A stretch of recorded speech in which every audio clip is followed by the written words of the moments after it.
Hello everybody, my name is Benjamin Bloom, back for a hastily convened video at the dinner table because as I was eating my dinner, one of my WhatsApp groups bleeped to tell me that Neil Harris, the Millwall manager, has stood down.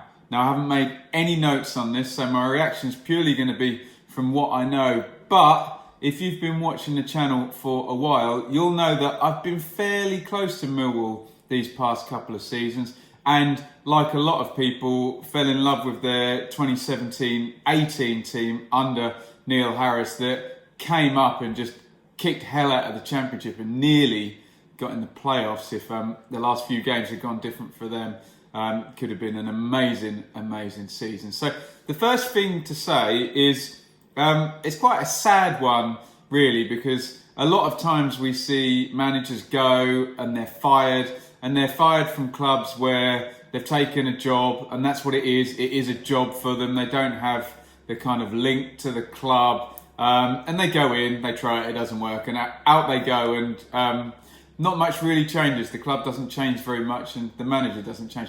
But this one's very different because Harris he's basically a Millwall legend. I believe, again, I haven't done any notes on this, that he's the club's top scorer.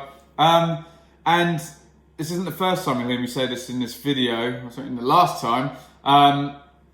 Millwall is a unique job, and a guy that knows the club, inside and outside, has had the job and now gone. So it is a sad one. We are coming up to that international break number 2, which is absolute doomsday for managers in the Championship. It will be, after Saturday, it will be 11 games played, and this is where managers get the itchy trigger fingers from chairman, and we often see a couple or three of them go while there's still time to have an impact on a squad going into Christmas and then make some changes in the January transfer window.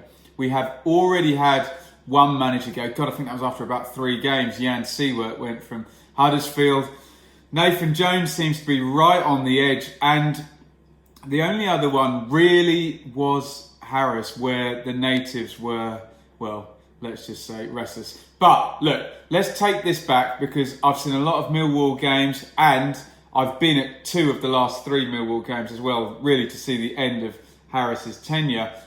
So like I said, Harris took over in 2015 and took Millwall out of League One, which is no mean feat. Millwall, they're kind of in that situation of being a big club in League One and kind of then yo-yoing between League One and the Championship. Feels like they're kind of too big for League One and then sometimes struggle in the Championship. So he takes them out through the playoffs, takes them out at Wembley. Up they go, and after a bit of an iffy start through winter and into spring, they just had a brilliant run, which coincides with me going and seeing them a few times. And it was this team that was kind of different because it was a throwback. It was a 4-4-2 that pressed, that kept their lines, that went for teams that had wingers and had a big man, little man partnership up front. And, they're not my team, but I remember going and I would know you'd have Archer in goal and Meredith and Romeo would be the fullbacks and Cooper and Hutchison. You have Williams and Saville and then Wallace, and then Ben Marshall came in on loan, and Steve Morrison and Lee Gregory were a very nice big man, littler man partnership up front. And like I say, they got very close to the playoffs. I think it was 9th in the end. Sorry if I've got that wrong again. I've just come straight and hot and done this video. One game I remember particularly, I think Ipswich were playing up in Middlesbrough or something like that, and I was working and I had a chance. Ipswich were miles away or something. And I went to Reading to see Millwall play at Reading, and they had maybe 3,000 fans behind the goal, and I think they won 2-0, and they were all over Reading. The fans were united. It was one of those ones where you see a club in a good moment show up with a big follow and a bit of an aura about them. and just took Reading on, went for them and took them down. And I remember seeing them draw at home to Cardiff, who ended up getting promoted obviously that season, and all culminated with the game I always refer to, excuse me, as the best atmosphere I've been to in certainly recent years, where they played Fulham on a Friday night. Fulham ended up getting promoted, and absolutely white hot atmosphere at the Den, and Millwall hit the bar near the start of the game. Certainly had the better, and then Fulham ended up coming into it, scoring just after half time, actually go on and win the game 3-0. And kind of that was the one where I felt, oh, if Millwall had won that game, you know, against the real promotion rivals, set down that marker, the momentum probably could have taken them through. So that was that team and that time. And then I think two vital things happened in the next season for Neil Harris.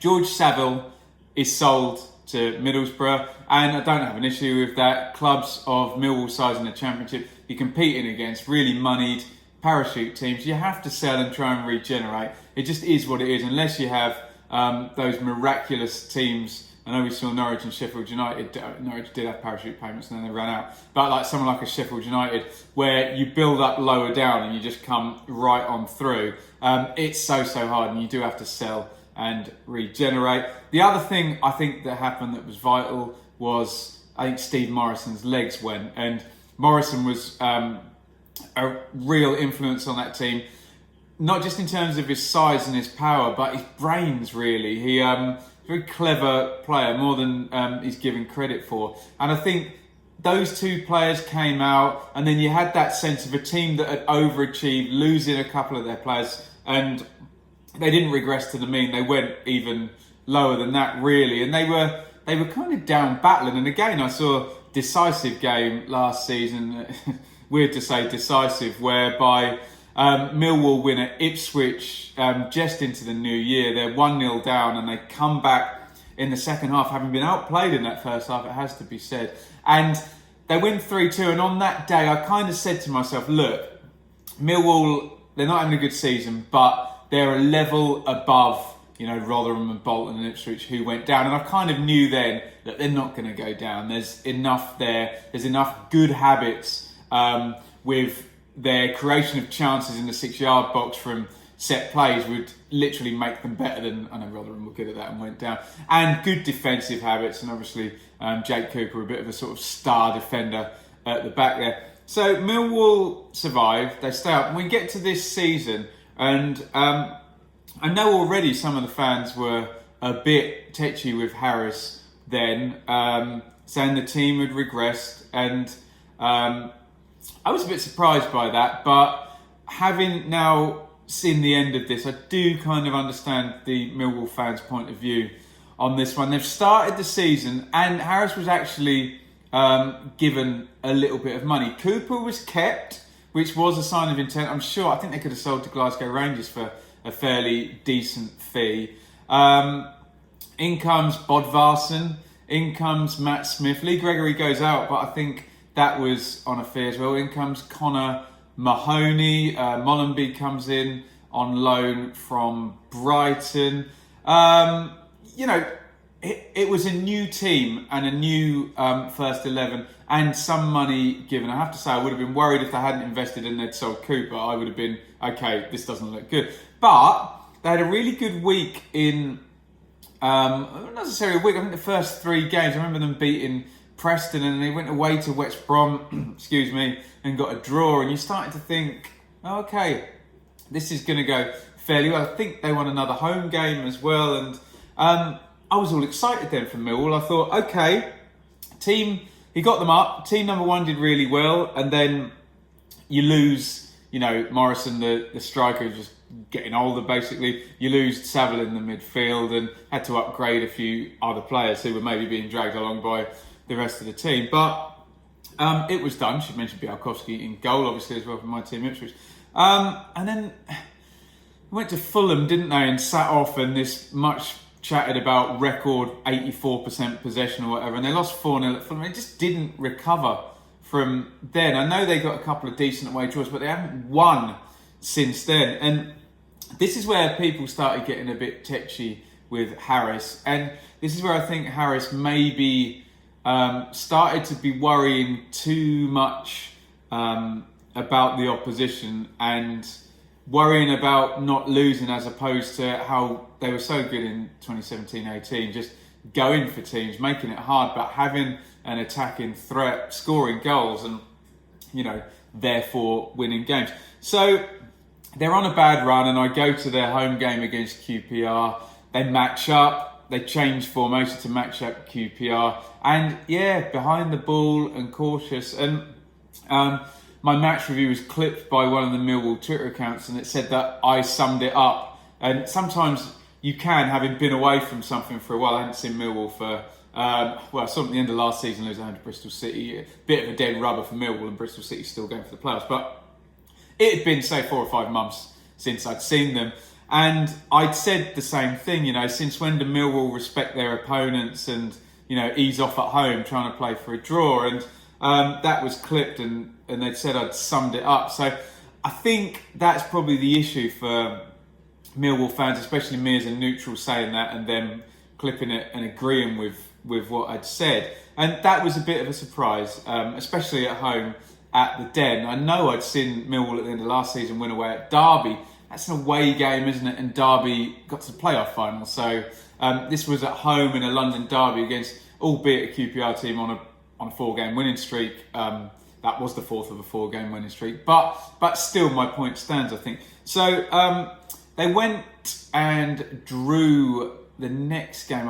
Again, I forget who that was against. And I was at the game last night, and a few people I'd spoken to on Twitter and in the YouTube comments had said, for a few weeks, it was Huddersfield they drew at, wasn't it?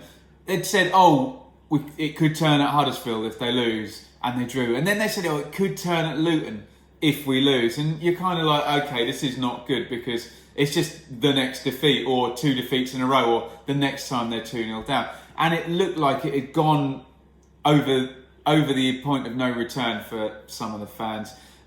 We get to Luton last night. Millwall again really sitting back, and Luton are kind of doing the thing that Millwall did when Millwall came up. Luton have come up and they're saying, screw it, we're going to play the same way that got us up. Okay, we're going to concede a load of goals, but we're going to go for it, be quick in transition, get our fullbacks right forward. And I think this annoyed the Millwall fans, particularly last night, seeing Luton, who you would say are a lesser ranked Championship side than Millwall, just going for it. And Millwall are sat behind the ball, and those chants came out from the away end. Neil Harris is hearing all of this, we're effing whatever, attack, boring Millwall, how must you be, we're drawing away, or, all of that stuff. And you're like, okay, this is not good. There was a sense in that game that Millwall were going to win. Obviously, Bradshaw gave them the lead and Luton came back and get the equaliser. So I think, obviously, last night was the moment for Neil Harris, wasn't it? Where he's gone, look, this is it, I'm done. And he's probably decided in the game last night, I would have thought, probably given it a lot of thought coming up to this. And we know the international break's looming. So Harris today has stood down. I've heard some people say on Twitter that is a dignified way of doing it, that Millwall haven't sacked a legend and that they will respect the fact that the manager knew that the fans wasn't happy and he got himself out. You hate to see those stubborn ones where the manager ends up looking beleaguered and the chairman ends up having to put them out of their misery or what have you. So that is the story and my take on it. Like I say, I feel sad because it's a club legend. You'd like to see a club legend manage Millwall for 10 years or whatever and have success and keep them in the Championship consistently and, build on that legacy. But not to be, sadly. In terms of Harris, I guess he's now an employable Championship level manager, having taken Millwall from where he did to where he left them. You would say that's a good job. And he's gone out on a draw.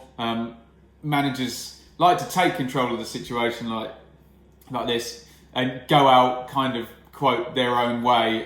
So that I respect, and I suspect we'll see Neil Harris pop up in one of the jobs where a manager has a bad run, it's 18 months, 2 years in, and they get sacked. That's what happens in the Championship. And I suspect he'll be looked at as someone who can go into somewhere where there's trouble and stick a 4-4-2 in there, get them up the pitch, get them energised, get them tight, and get them winning. I suspect that's how he'll be seen. Now, in terms of Millwall, like I say, it's just such a unique club, isn't it? And you would say, who would have been the perfect guy? It would have been Neil Harris, all-time top scorer, etc., etc. It's one of those ones where when those fans are behind you, it's kind of unstoppable, but when they turn, it's kind of untenable, as we've seen now. So really interested to see who they get in and what they try and do. I think all the fans there at Millwall want is a team that's honest and a team that goes for it. And I think the sense was that they weren't going for it, and that's why they turned. But God knows who they're going to bring in. The fashion in the Championship is a European-style manager and trying to play open and moving the ball on the floor, and just can't see that happening at Millwall. So we'll see who comes in. I'm sure there's someone with obvious links. I haven't given it a lot of thought or looked at the odds yet. So really interested to know people's thoughts. Firstly, on Harris, the way he's done it. Should he have gone? Was now the right time? Should he have stayed and saw it out? And your thoughts on his reign as a whole and where he's going to end up next. And then the big question, where do Millwall go for their next manager? Someone has got to understand a unique club, and that's really, really important. Probably more than any other club, you need to, in the Championship particularly, you need to understand the values of that club before you go in there and respect the values of that club and work in that way. And like I say, comparing that Reading game that I went to where thousands turned up and last night where they frankly were chanting against Neil Harris,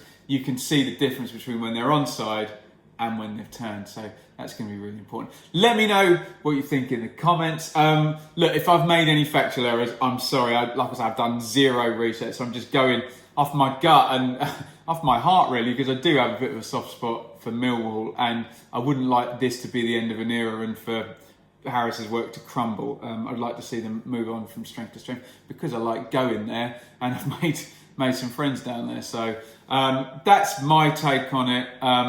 Being balanced, but putting over my obvious soft spot, really, for Millwall. Let me know what you think in the comments. Try and keep it civil. YouTube's full of horrible comments sometimes, so try and make this channel a bit more grown up. Follow me on Twitter at Benjamin Bloom. Hit the subscribe button, ring the bell for notifications. I know some people might have been expecting a review tonight. I'm just too knackered after the midweek. I'll get it all caught up tomorrow, and we'll do the live stream tomorrow night.